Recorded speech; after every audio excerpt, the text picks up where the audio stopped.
All right. Hey, welcome everybody to our BSP call for this week. This week is a recap of my 2022 BSP workshop.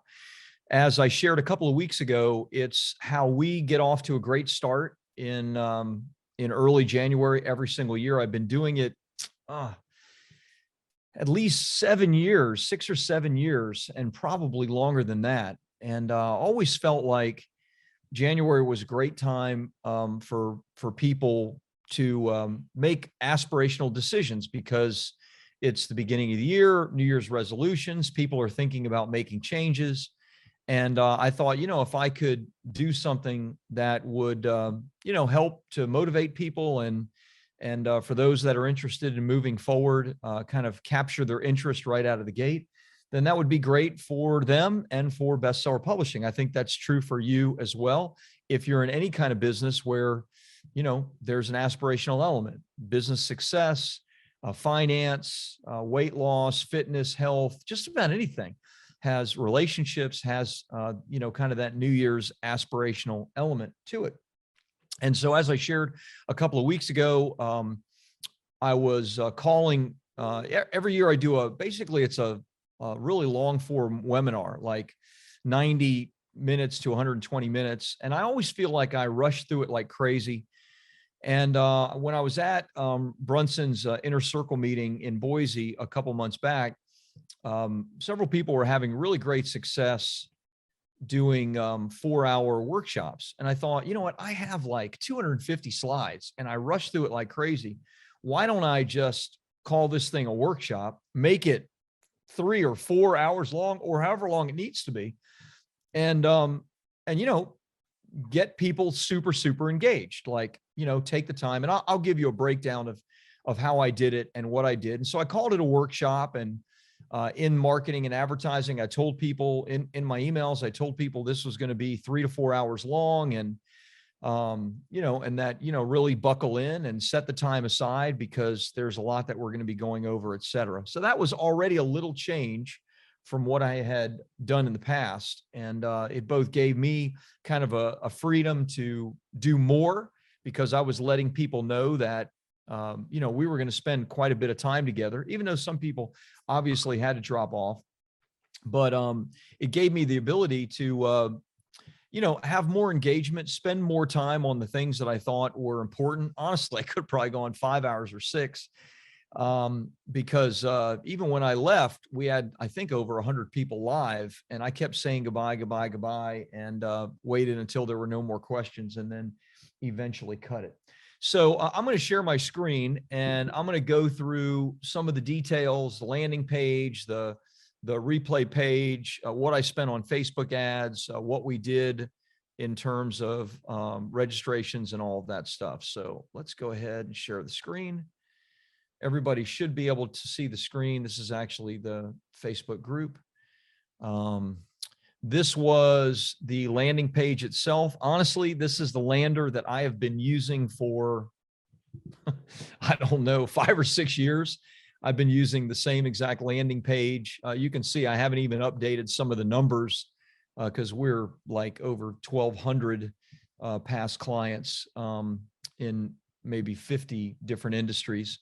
So it's updated, but we updated the dates. Thursday, January 6th, last week was when we did it. You can see the countdown timer, of course, is 0, but a really simple page, not that complicated, and very little updates from the past. If somebody clicks to reserve, we just ask for their first name and their email address, and if they'd like to get an SMS message, and we use Callfire to send them an SMS message. We spent let me move my camera here so I can see. So we spent about $9,000 on the campaign itself. And that $9,000 got us 962 opt-ins, webinar leads. Not great, I'd say. But, Facebook has gotten more and more expensive. You can see some of our campaigns did well or did better, $7 a lead, others not so good, almost $11.59 per lead, et cetera. It all averaged out to be about $9.41 per lead. We sent them, of course, from there, and from I emailed my list as well, of course, because the ultimate numbers were, we had 1,581 opt-ins. That was a 48.83% opt-in ratio, which is like crazy good. That's why I haven't changed any of this. It's just super, super good. Now, I know some of this this opt-in rate of almost 50% of people hitting the page, almost 49% of people hitting the page, is because, 600 of the opt-ins came directly from the email list. Again, 962 opt-ins came from cold traffic, and then another, 620 opt-ins came from the emails that I sent out to my list. So even if you're on my list, I required people to opt back into the campaign. One of the things, as you know, if you opted into it or if you saw this yourself, is I had a simple upsell, and the upsell, I'll just show you the upsell page, was a video, webinar confirmation, and a video. And basically I offered all of this content, my Publish, Promote, Profit digital book, the audio book, the digital version of my Black Book of Writing workbook, my Kickstarter program, and my 6-part private client training series, all for $7. And, I just wanted to load in as much value as I could to get people to start consuming my material and content. A lot of information down here about, like legitimately how much people have paid us for this content, that I'm really giving them a great deal. And as you can see, 168 people of the 1,581 opt-ins took me up on it. So we made, $1,100. It's not bad. I probably could have charged $17 instead, or even 27, and maybe made more money. But I more wanted to see the engagement. So we made $1,100 basically selling 168 copies of my book and some various other content. And that's really good. It's like a 12% or 11.64% conversion rate, which is pretty doggone good. So nothing wrong with that. And the first thing that does is that eats away at this expense here on traffic. So, I spent $9,000 on traffic and immediately got back $1,176. So really I spent whatever, $8,000 or $7,900 on traffic. And so that's not bad. It'd be terrible, of course, if I didn't make any sales or make any money, but of course that's not the case. And I'll share with you the details of it. So yeah, that is it. The replay itself. So what we did is, you can see it went 3 hours and 53 minutes. And this is the entire replay there. Besides the replay, there is a 16-minute version of what they get. And so what the offer was, and then there's some, GIFs or GIFs or whatever you call it, and testimonial video and some other testimonials and that kind of thing. So we sent people immediately from the email list on, the day after I did the workshop itself, which was Friday. And we closed the offer just yesterday. We got 17 deposits. So just to be clear, for those of you that don't know how this works, for people that clicked on it, what they had to do is they had to leave me a $997 deposit to have a conversation with one of my author development coaches, Joe, David, or Austin. And of course, I told them what the offer was. I made a great offer. Basically, $9,000 or $18,000 was the offer for the book coaching program or the launch program and some bonuses. And so they gave me $997. 17 people opted in, or 17 people gave me a deposit.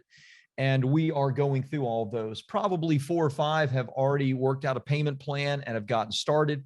But I think there's been a couple of refunds already. This is a fully refundable $997 deposit. So people don't have to prove anything to me. All they have to say is, hey, I changed my mind, or I want my money back, or whatever. and I'll give it to them back. Or if we feel like we're not a good fit, then we'll give them their money back. So we've already refunded a couple of people. I would anticipate that of the 17 deposits we got, we'll bring in about 13 of those 17. We generally will close about 8 out of 10 of those people that have given us the deposit, you know, and already know what the offer is and already know all the details, will be a good fit and will continue forward. Usually there's always 2 out of 10 that, even though everything's been explained and I talked about it for 4 hours, there will always be somebody that gives the $997 and gets on a call and says, "Oh, I thought you were going to do the whole thing for $997 or something like that." And so we have to say, no, you know, did you watch the workshop? Did you watch the recap of what the offer was? Did you see that it's just a deposit, blah, blah, blah. And so I think there was one person like that. And then oftentimes there will be people that they're just not a good fit. They don't, all they have is the $997, and they want it so very badly, they'll put down the $997, and we're not going to take somebody's last dollar. You know, that's just not a good fit. And so we'll give them free resources or help them as much as we can, but they're not going to be a good fit. So usually it's 8 out of 10. So again, we have 10 more or so to go through that we'll be going through. The offer just closed yesterday.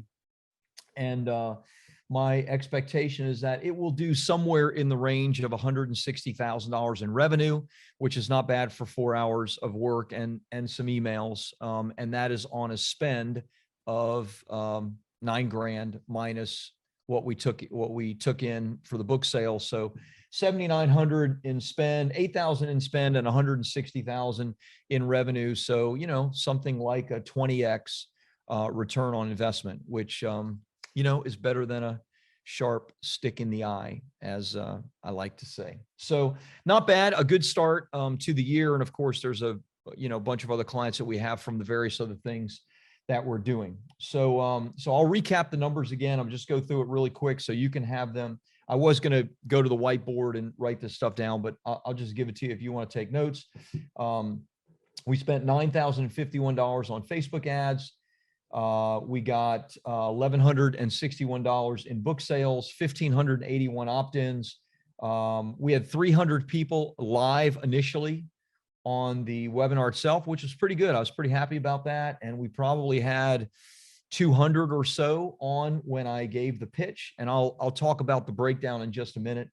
We got 17 deposits of the 997. We'll probably end up with 13 of those as complete clients for somewhere in the range of 160,000 for the 4-hour workshop. I do this workshop one time per year. I let everybody know that I do it one time per year. But to be quite honest, I may start doing a version of this workshop more than one time per year, because I really liked how it went. I liked the flow of it. I liked the engagement. People really seemed to enjoy it. And as you know, I'm doing a lot of challenges, or a few challenges, usually one a quarter or you know, one every 4 months or so. And those are much more exhausting, because those are like, you know, me on for 2 hours, 6 days in a row. And if I can get a similar result in 4 hours as I do in 6 days, then I'm going to take the 4 hours every time. So I'm going to test it. I'm going to test the 4-hour workshop model versus the challenge model, and see which produces the better result. And who knows, I may end up doing both. I may rotate them or something like that, but we'll see. It's always about testing and seeing what your market is most attracted to. And so let's talk. Let me actually go to the whiteboard, and let's talk a little bit about wins and learnings. And I will, of course, open it up to any questions that you guys have about this, and help in any way I can to answer those things. So, all right. So, well, the wins are, you know, the obvious wins are obvious, and that is, you know, a 20x return on investment. That's supposed to be a W there, not a U. Oops. So, obvious is 20x return on investment, 160,000 or so in revenue. I also added an additional 962 people to the list, which, some people are ready to buy, some people aren't. So some of those people will show up on the next challenge or training or webinar and hopefully become a client. Obviously, I was able to, give back to those that in a 4-hour training, those that would never have an intention of buying or couldn't afford to buy from me. And so, that is always a good feeling, to feel like you're really helping people and, maybe in some cases getting them over the hump. So what did I learn, or what would I change? Um, this is kind of like wins and losses, but it's not losses. It's okay, what needs to be adjusted? So the interesting thing is I did get 17 deposits, as I shared, but I got 13 immediately. So I was pretty jacked, because usually whatever you get immediately, you can kind of double by the end of the training. And that's what you're going to end up with after, the close to cart and the emails and the replay and all that stuff. And I don't know if there's something I would have done different. I'll get to that in just a second, but I was surprised. We only had 4 more come in from the original 13 that came in immediately. So I was a little bit surprised. I really expected to get a minimum of 20, and I thought we would get as many as 25 to 30, but we didn't. So again, still 20x ROI and a great start to the year. There's nothing wrong with that. But I learned, I would change one thing that I did. I learned that, just because I got 13 immediately doesn't mean that would automatically replicate some of the other things that I've done, like on challenges, et cetera, and be a 2x, because it was not a 2x. So what would I change? Well, one thing I would change is I closed the offer on Monday. So I would do a Monday live recap or a Monday live Q&A. I'm not totally sure if there's something about closing it on Monday. I don't know if there's something about it's the first week of I don't know why, quite honestly, because in almost every situation, we're able to kind of double what we immediately do on the training, on a webinar, on a workshop, on a challenge. So I know I've done, after an extended close period, like from Thursday to Monday, I know with something like that, I've often done like a live recap or a live Q&A. So I would do that. I spent the majority of the time, money, energy, and effort already. So what would it hurt to shoot out another couple of emails and say, hey, I'm going live. I'm going to recap the entire workshop. If you missed it, there'll be a recap. It'll be an hour long plus unlimited question and answer. And then I'll repitch. I'll basically do the pitch again and offer the program again and see how people respond. I would bet that I would have been able to increase it more than just 4. I would bet that I would have gotten another 2, 3, 4 on top of that. Could be wrong, but that would be my guess. So that's something that I would do. I would add that live Q&A on Monday. The other thing that I would do is I would spend more right out of the gate. I knew this always works. I've done it every year for 7 years or maybe 8 years for one reason. It always works, and it always works well. And so I would spend more money. I told Steve I want to spend $1,500 a day, and we just started slow, and we didn't get out of the gate fast enough. So even though we were running ads for, gosh, I think 10 days, right up until the day of the webinar, we didn't quite get to 15,000 spend. We only got to the 9K spend. So, look, if I could spend twice that and, and have 1,800 people on the list instead of 962 people on the list, then that could potentially, increase this, maybe not double it, but I might add another 50K to it or something like that. And I'm already doing the training. Why not just spend more and try to get more people involved? So I need to spend more. I think I next year I need to tell Steve or next time we do it, I think I just tell Steve, let's start spending 2,000 or 3,000 bucks right out of the gate, and let's just go really big and really hard. The other thing is I'm working on other platforms, but I really got to get that up and running. We're investigating TikTok in particular. Whatever you think of TikTok, it got more traffic than any other social network. Period. It got more traffic than Facebook, more traffic than Google, more traffic than LinkedIn. It was the #1 social platform in 2021 last year. So holy cow, people are there. And I don't know that there's a lot of people advertising. So I think there's a bit of a blue ocean. Eddie, maybe you know more about that than me, but I am working with a new potential client. I'm actually going to speak to him in just a little bit. He runs an agency in Canada, and they're the #1 agency for TikTok in Canada. So, hopefully I'll learn a little bit more, but I certainly think that we can do a lot more on other platforms, whereas Facebook for this workshop is our primary platform. So that's what I'd say are the primary wins and the primary learnings or things that I would change. There might be some more things as I look at the numbers or the statistics or the ads. There might be some things that I spend a little bit more time on and think more about. Let me talk to you about how the training itself was modeled, and how you can model this, for yourself in the future. So basically, there were 4 sections of the training. And for my training, section #1 was mindset. Remember, I was thinking this was going to be 3 to 4 hours long. And I was hoarse as it was at the end of it, but I'm usually hoarse at the end of all mine anyway. So what's the difference?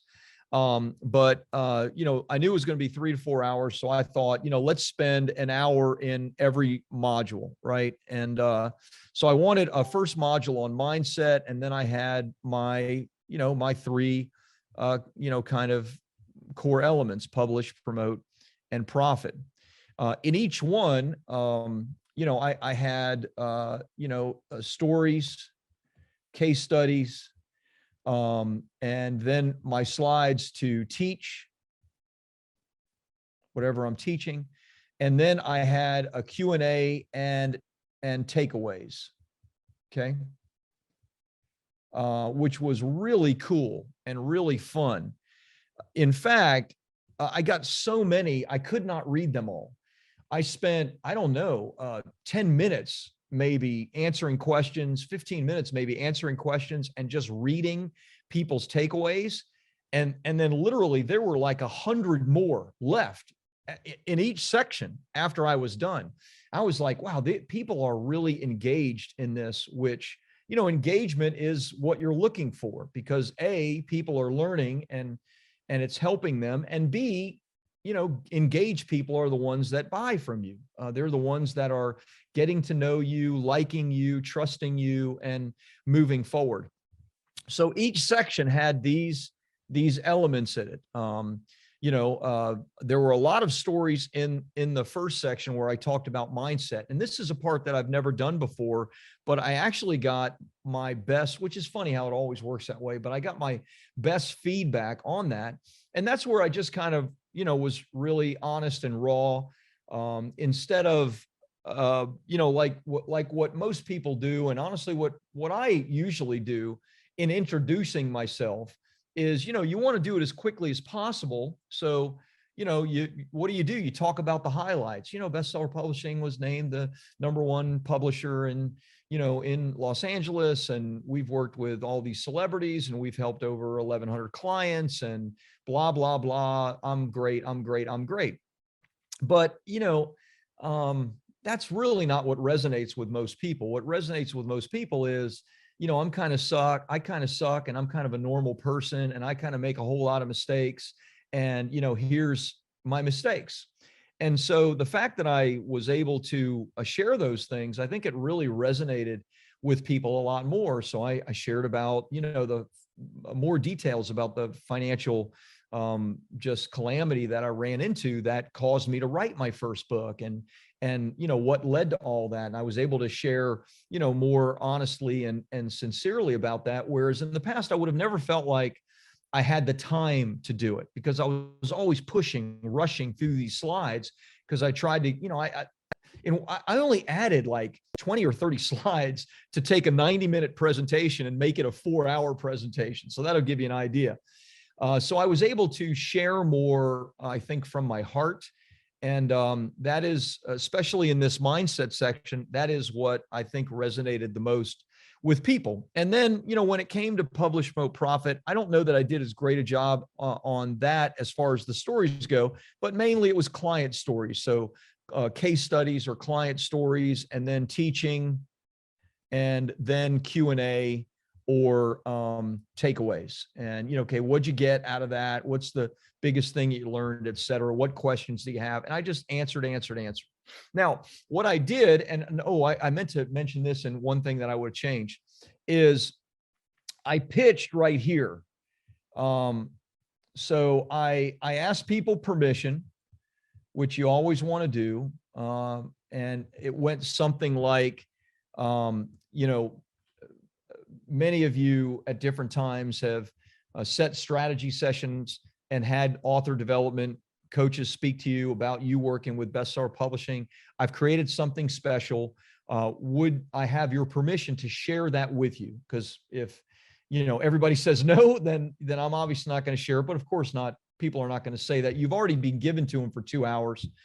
And so, or in this case, almost 3 or 2.5. And so, I got all these yeses, hell yes, yes, please share, all these kind of funny things. And then I pitched. And the mistake that I made was this. In the past, when I pitched here during the webinar, I was in a hurry. So I was pitching like trying to hit like the 60-minute mark, because, the gurus say you should really pitch in an hour.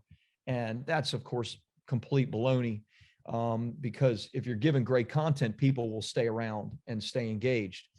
And so the mistake that I made was that I should have pitched here, right after this very first section.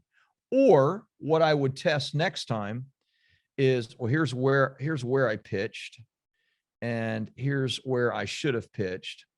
The other thing that I might do next time is I might take like the promote portion and actually move that in front of the publish portion. So like swap these out.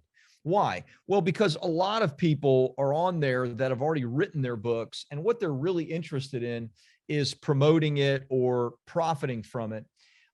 Still, there's a high percentage of people that are interested in how to write and how to create content and all of that. But every one of those people, every single one of the people that haven't written their books, are also interested in these two. So what I, in essence, did by, number one, making them wait all the way to here, is I'm sure I lost some people that didn't hear the pitch. And number two, by going in order, which, I'm a little, ADHD. I'm a little like, I got to have things in order. I like things in order. I guess that's OCD. But that order doesn't always serve me. And in this case, I don't think it did. I think if I started with promotion and then went to how to write and publish, I think that would have been better, because again, people would have been more engaged. And by this time, this took an hour, and this took an hour. So, to pitch here, I'm still 2 hours in of like giving content. So I'm not breaking anybody's trust by pitching after 2 hours. I think people would have been thrilled for me to pitch right after the second session, rather than waiting all the way to the third session. So what I ended up doing is I ended up pitching in the beginning of the third section and the end of the third section. And I wouldn't have done that. I would change that, and I would pitch at the end of the second session. I would pitch Yes, at the end of the second, going into the third session rather than at the end of the third session. So I'd pitch and I would flip these out just a little bit. And who knows, maybe there's an extra 50 people on, and maybe there's an extra 2, 3, 4, 5, 10 that stay engaged and aren't like, oh gosh, I've already written my book. I don't want to sit through another minute of mindset stories or how to write the book. I just want to know how to promote it. Because some people are like that. And honestly, I'm like that. I'm like, get to the stuff that I want to hear about. So I would probably flip things around a little bit. But this is a great model to do like a long workshop, because with this kind of model, you're not killing yourself, because your stories take time and they're engaging.